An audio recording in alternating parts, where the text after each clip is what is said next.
So good morning students, welcome back. कल हम लोगों ने डिस्कस किया था कि मोशन क्या होता है, rest motion, how they are relative to each other, scalar quantities, vector quantities and what is distance, displacement. और आज हम उसी टॉपिक को थोड़ा कंटिन्यू करेंगे, डिस्टेंस डिस्प्लेसमेंट के ऊपर, न्यूमेरिकल्स, उनका डिफरेंस और आगे के कुछ टॉपिक्स जैसे कि स्पीड है, वेलोसिटी, फिर उनके आगे न्यूमेरिकल्स एंड एक्सेलरेशन। ओके, सो यहाँ मैंने एक टेबल बना दिया आप लोगों के लिए ताकि आपको डिस्टेंस और डिस्प्लेसमेंट में डिफ्रेंशिएट करना थोड़ा इजी हो जाए।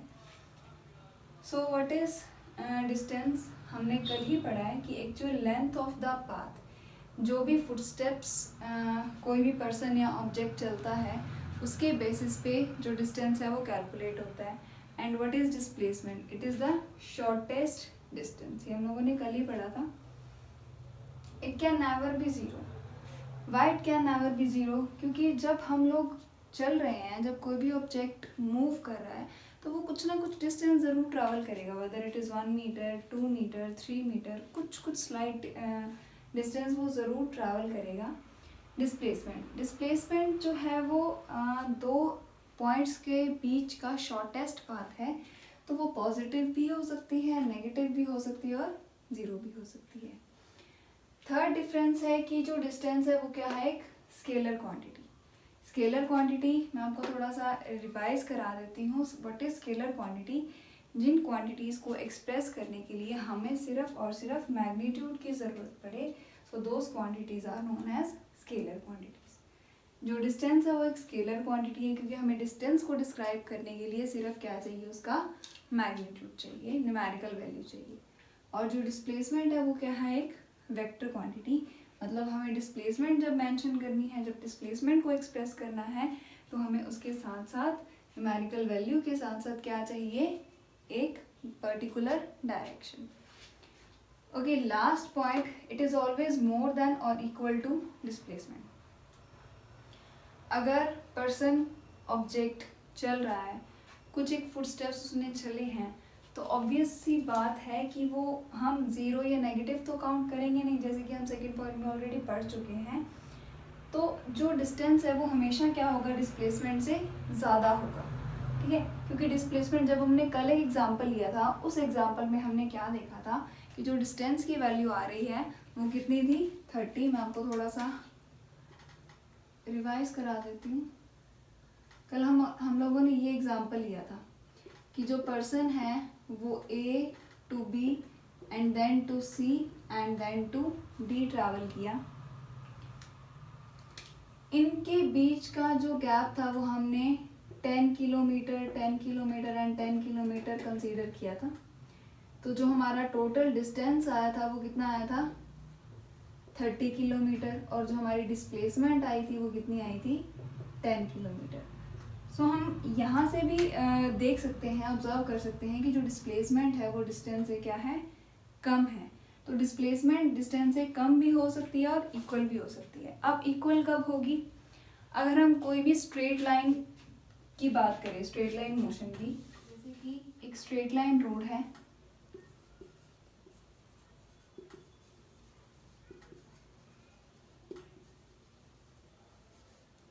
अब स्ट्रेट लाइन रोड पर कैसे, सपोज कार जो है वो इनिशियली ए पोजीशन पर थी, आफ्टर 10 मिनट्स कार जो है वो कहाँ पहुँच गई, बी पोजीशन पर। सपोज इनके बीच में जो गैप है वो है 15 किलोमीटर्स। ओके, सो जब हम डिस्टेंस इसका काउंट करेंगे तो डिस्टेंस कैलकुलेट कैसे होगा, यहाँ से यहाँ ट्रैवल हुआ है ऑब्जेक्ट, ठीक है, तो इन दोनों के बीच का एक ही पाथ है ट्रैवल करने के लिए, तो डिस्टेंस कितना होगा, 15 किलोमीटर। और जो डिस्प्लेसमेंट है, डिस्प्लेसमेंट हम क्या काउंट करते हैं कि जो इनिशियल और फाइनल पोजीशन के बीच का गैप है। इनिशियल मीन स्टार्टिंग पोजीशन, तो स्टार्टिंग पोजीशन क्या है, ए, फाइनल पोजीशन हमारी क्या है, बी। इन दोनों के बीच का गैप कितना है, 15 किलोमीटर। सो यहाँ से हमें पता लग रहा है कि जो स्ट्रेट लाइन मोशन होता है उसमें जो डिस्टेंस है और डिस्प्लेसमेंट है, उन दोनों की वैल्यू क्या होती है, equal. Got my point, okay. So now coming to numericals on these two topics.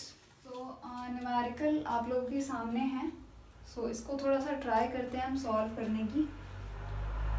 So question is, a body travels a distance of 15 meter from A to B and then moves a distance of 20 meter at right angles to AB. Calculate the distance and displacement. So numerical solve करने के लिए सबसे पहले हमें क्या करना पड़ेगा, उसका डायग्राम ड्रॉ करना पड़ेगा. A body travels a distance of 15 meter from A to B. Suppose हमारा ये पॉइंट क्या है A और इस ये कहाँ पहुँच गया B पॉइंट के ऊपर और इन दोनों का गैप कितना है 15 मीटर्स. ओके. अब जो है body travel a distance of 20 meter at right angles to AB. अब इसके ऊपर एक राइट एंगल हम ड्रॉ करेंगे और ये गैप हमें कितना दे रखा है 20 meter. Consider this point as C. Okay. Now we have to calculate distance and displacement. Distance actual length of the path. Okay. अब डिस्टेंस कैसे कैलकुलेट करेंगे, जो ट्रैवल हुआ है वो कैसे हुआ है, object A to B and then B to C. What is the gap between A and B? It is 15 meter. Understood? And what is gap between B and C? It is 20 meter. सो जो हमारा total gap आया है यानी total distance जो हम calculate कर रहे हैं वो हमारा कितना आ गया है 35 meter. From A to B ये हमारा कितना है 15 मीटर. अब यहाँ पहुँचने के बाद जो ऑब्जेक्ट है या पर्सन है वो C की तरफ ट्रैवल हुआ है और कितना 20 मीटर मूवमेंट हुई है. तो हमारा टोटल कितना हो गया है 35 meter. Okay. Now coming to displacement. अब डिस्प्लेसमेंट क्या होगी, डिस्प्लेसमेंट क्या है, शॉर्टेस्ट डिस्टेंस इनिशियल और फाइनल पॉइंट के बीच में. हमारा इनिशियल पॉइंट क्या है पॉइंट A और हमारा फाइनल पॉइंट क्या है पॉइंट C. सो जो इन दोनों के बीच का डायरेक्ट पाथ है, straight line path, string path, वो क्या होगा डिस्प्लेसमेंट. अब A पॉइंट और C पॉइंट के बीच में हम गैप कैसे निकालेंगे, क्योंकि ये तो हमें प्रोवाइडेड है ही नहीं. आप लोगों ने पाइथागोरस थ्योरम के बारे में बहुत अच्छे से सुन रखा होगा. अब पाइथागोरस थ्योरम के अकॉर्डिंग हाइपोटेन्यूज का square is equal to perpendicular square plus base square. Okay. So hypotenuse यहाँ क्या है AC square. What is perpendicular? BC square. What is base? That is AB square. Now what is BC? 20 meter इसका square, AB 15 meter इसका square. So 400 plus 225 it comes as 625 meter. तो क्या हमारी displacement आ गई? नहीं. अभी हमारे पास क्या आया है डिस्प्लेसमेंट यानी AC का स्क्वायर. अब हम यहाँ से क्या कैलकुलेट करेंगे AC. AC हमारा कितना है AC स्क्वायर 625 मीटर और AC निकालने के लिए हमें क्या करना होगा 625 का स्क्वायर रूट. तो जब हम 625 का स्क्वायर रूट करेंगे तो आंसर क्या आ जाएगा हमारा 25 मीटर. ओके. मैं एक बार रिपीट कर देती हूँ अच्छे से सारा डिस्प्लेसमेंट का कॉन्सेप्ट अगेन.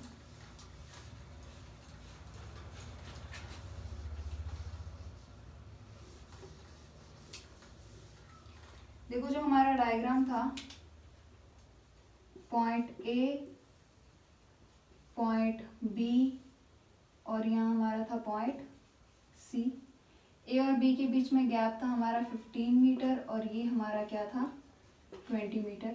अब हमें डिस्प्लेसमेंट काउंट करनी थी, तो जो डिस्प्लेसमेंट है वो इनिशियल और फाइनल पोजीशन के बीच का क्या होता है, गैप। ओके, सो जब हम पाइथागोरस थ्योरम अप्लाई करेंगे तो हम हाइपोटेन्यूज का square is equal to perpendicular square plus base square, यानी A C square is equal to B C square plus A B square.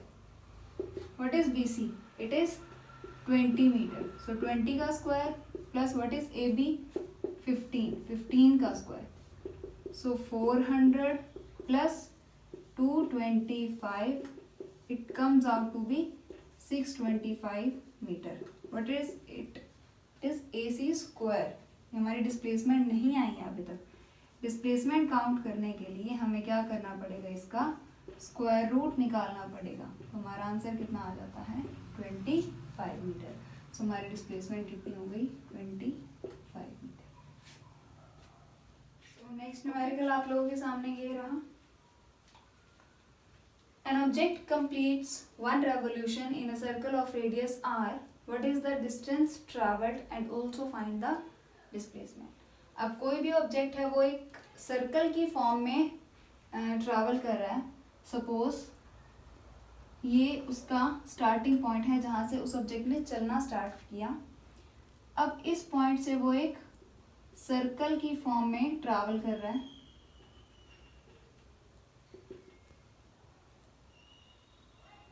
ठीक है, इस टाइप से उस ऑब्जेक्ट ने क्या किया, ट्रैवल करना शुरू किया। और मैं थोड़ा सा इसको सही बना देती हूँ।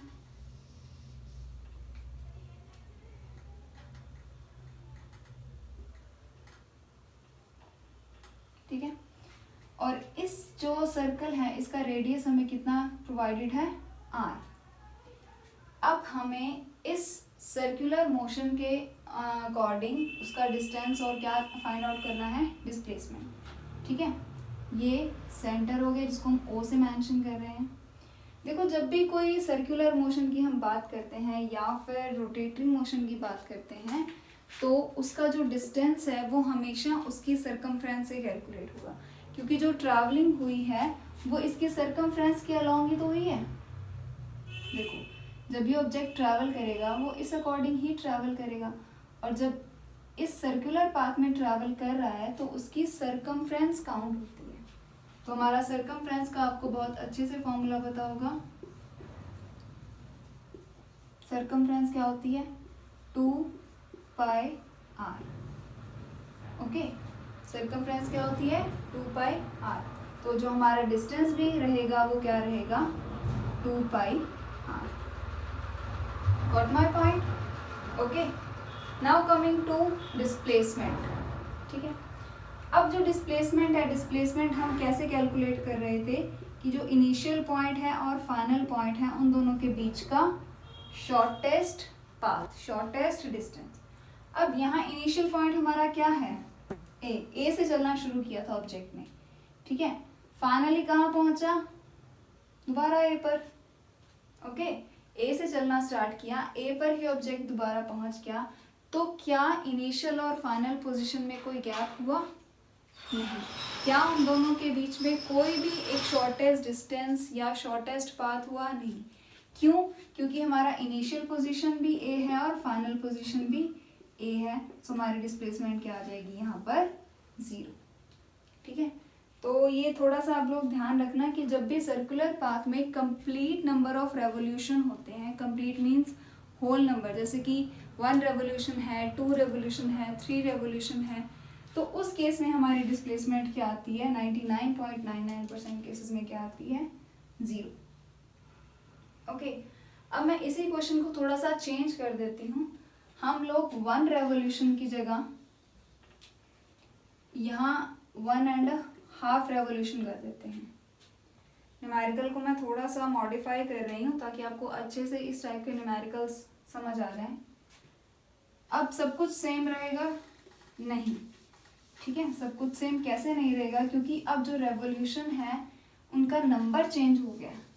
ठीक है, अब जो पर्सन है वो 1.5 रेवोल्यूशन कर रहा है। देखो, जैसे ए पॉइंट से चलना शुरू किया, एक सर्कुलर पाथ अटेन किया, ठीक है। अब ये तो क्या हुआ, ये 1 रेवोल्यूशन हुआ, ठीक है।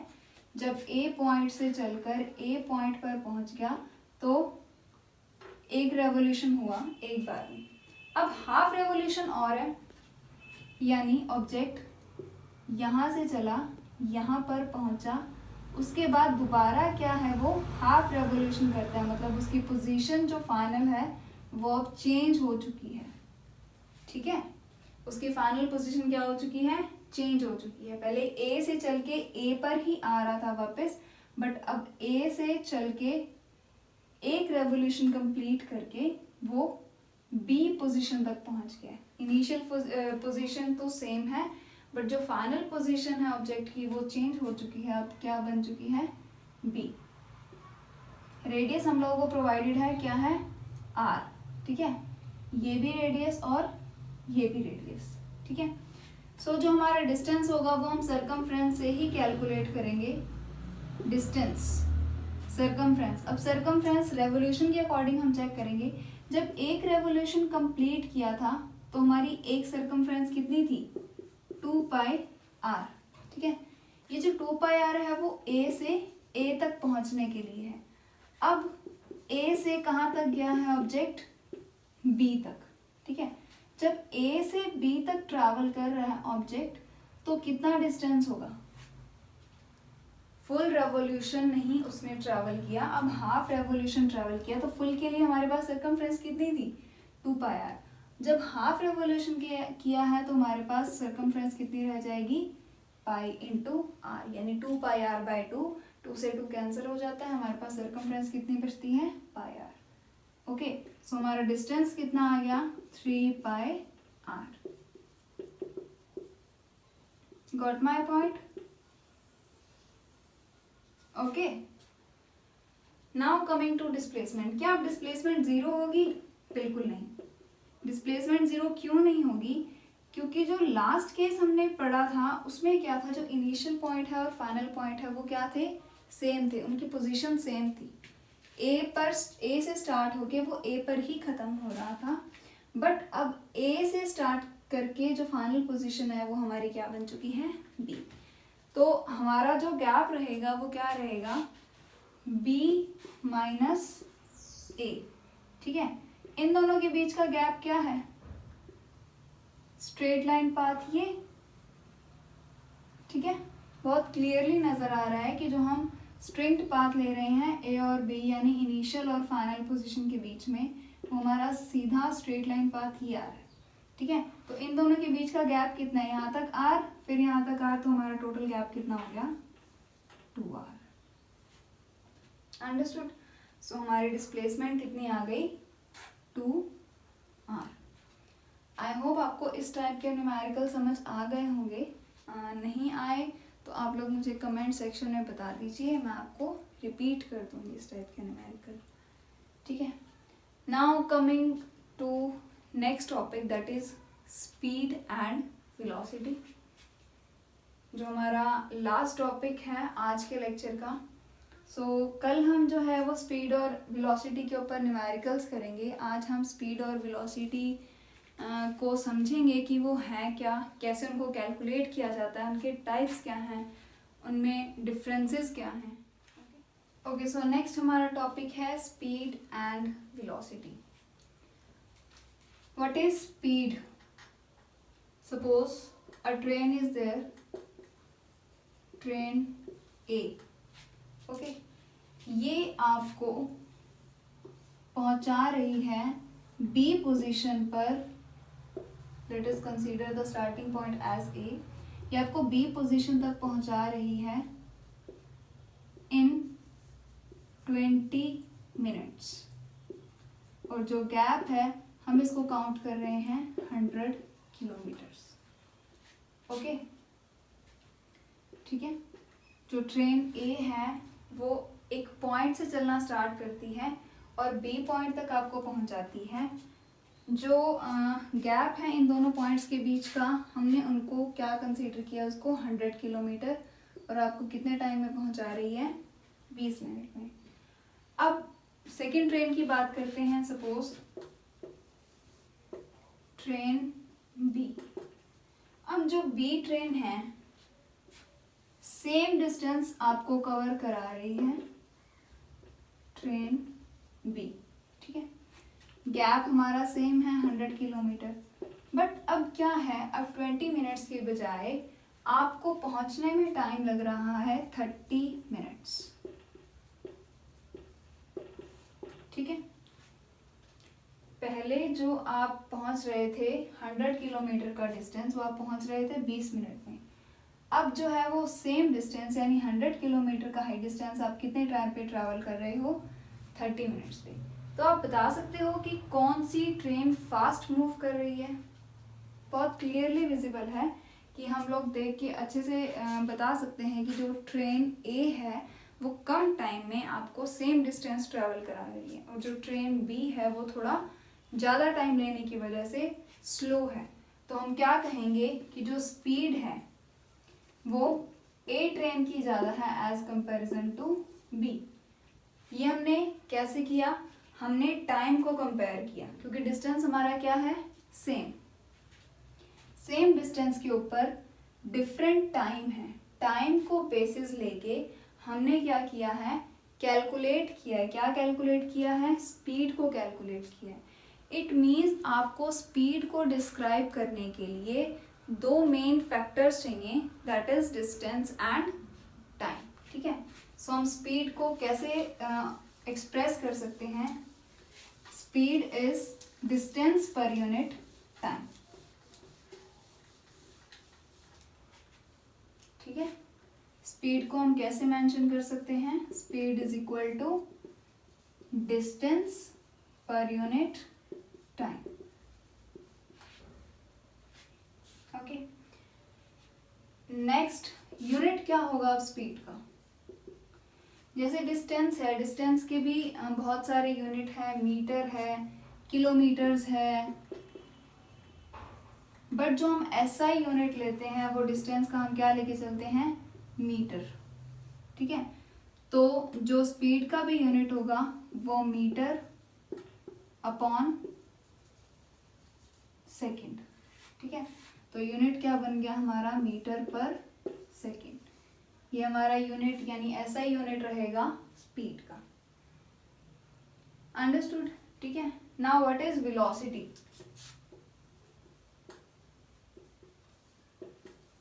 देखो वेलोसिटी क्या होती है, जैसे डिस्टेंस और डिस्प्लेसमेंट का रिलेशन था कि जो डिस्टेंस है वो एक actual length of the path है, बट जब हम उसके साथ डायरेक्शन को एसोसिएट कर रहे थे तो वही क्वांटिटी किस में चेंज हो गई थी, डिस्प्लेसमेंट में। इन दोनों का भी कुछ ऐसा ही रिलेशन है कि जब हम नॉर्मली सिर्फ न्यूमेरिकल वैल्यू की बात करेंगे तो हम काउंट करेंगे स्पीड को, हम एक्सप्रेस करेंगे स्पीड को। जब हम स्पीड के साथ एक डायरेक्शन एसोसिएट कर देते हैं, स्पीड प्लस डायरेक्शन, तो वो फिजिकल क्वांटिटी किस में कन्वर्ट हो जाती है, फिर वेलोसिटी में, अंडरस्टूड, ठीक है। जब हम किसी भी स्पीड के साथ एक डायरेक्शन एसोसिएट कर देते हैं, तो जब डायरेक्शन एसोसिएट हो गई स्पीड के साथ तो क्या बन गई, वेलोसिटी, ठीक है। अब इसको कैसे लिखेंगे हम, कैसे एक्सप्रेस करेंगे,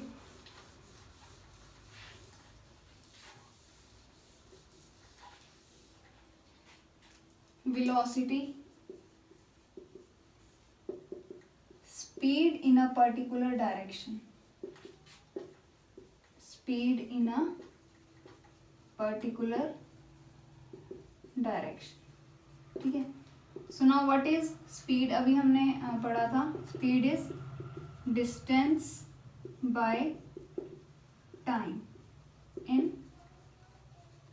पर्टिकुलर डायरेक्शन, ठीक है। Now what is distance in particular direction, it is displacement, ठीक है। सो हम वेलोसिटी को मेंशन करने के लिए कौन सी फिजिकल क्वांटिटी का यूज करेंगे, displacement. So velocity is equal to displacement by time. दूसरे वर्ड्स में अगर हमने इसको एक्सप्रेस करना है तो हम क्या लिखेंगे, rate of change of distance, ये तो हमारा क्या हो गया, स्पीड, ठीक है। और अगर हम rate of change of displacement कर देते हैं तो वो हमारा क्या बन जाएगा, velocity. Understand? Because the word rate means 1/t, ठीक है। Rate word means 1/t, 1/time. Got my point? Okay. Now differences between speed and velocity. Unit इसका भी, velocity का भी सेम रहेगा आपका, जैसे डिस्प्लेसमेंट का मीटर है, टाइम का सेकंड है, तो velocity के लिए भी यूनिट आपका क्या रहेगा, meter per second. Okay, understood.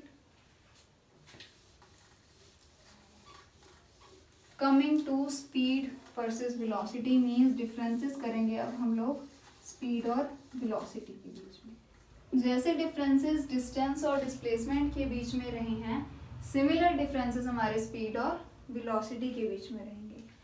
जैसे फर्स्ट पॉइंट हमारा स्पीड क्या है, rate of change of distance. Similarly velocity के केस में क्या आ जाएगा, rate of change of displacement, ठीक है। Second point, speed is a scalar quantity and velocity is a vector quantity, ठीक है। नेक्स्ट पॉइंट सिमिलर है, जैसे जो डिस्टेंस है, क्योंकि स्पीड जो है वो डिस्टेंस के साथ एसोसिएट है, जो डिस्टेंस है वो कभी भी नेगेटिव या ज़ीरो नहीं होता। सिमिलरली जो स्पीड है वो कभी भी नेगेटिव या ज़ीरो नहीं हो सकती। इट कांट बी नेगेटिव और ज़ीरो, या हम दूसरे वर्ड्स में कह सकते हैं कि जो स्पीड है वो हमेशा क्या रहेगी, पॉजिटिव। थर्ड पॉइंट हमारा वेलोसिटी में सेम बनेगा कि it can be positive, negative और ज़ीरो, ठीक है। नेक्स्ट पॉइंट है, जो स्पीड है वो हमेशा वेलोसिटी से क्या रहेगी, ज़्यादा। जैसे जो डिस्टेंस है वो डिस्प्लेसमेंट से हमेशा क्या था, ज़्यादा था, या उसके इक्वल काउंट कर सकते थे हम।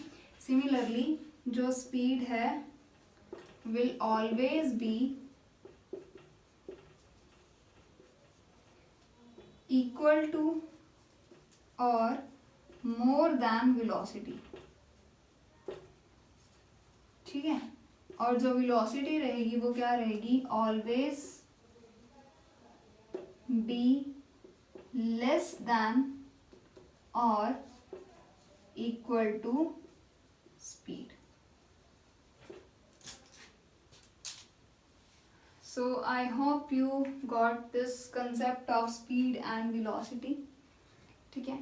So कल जो है हम इसके ऊपर न्यूमेरिकल्स करेंगे, इनके टाइप्स करेंगे, इनके types uniform speed, non uniform speed, average speed, similarly velocity के भी टाइप हैं, और इनके ऊपर न्यूमेरिकल्स, देन एक्सेलरेशन। ओके, तो आज के लिए इतना ही। आप लोग मुझे कमेंट सेक्शन में ज़रूर बताएं कि आपको सेशन कैसा लग रहा है, और अगर आपको कोई भी क्वेरी है तो आप प्लीज़ मुझे अपने कमेंट सेक्शन में बताएं, ताकि मैं उस टॉपिक को आपके लिए दोबारा बता सकूं बोर्ड पर। ओके, आज के लिए इतना ही। और हाँ, मेरे चैनल को सब्सक्राइब करना मत भूलिए।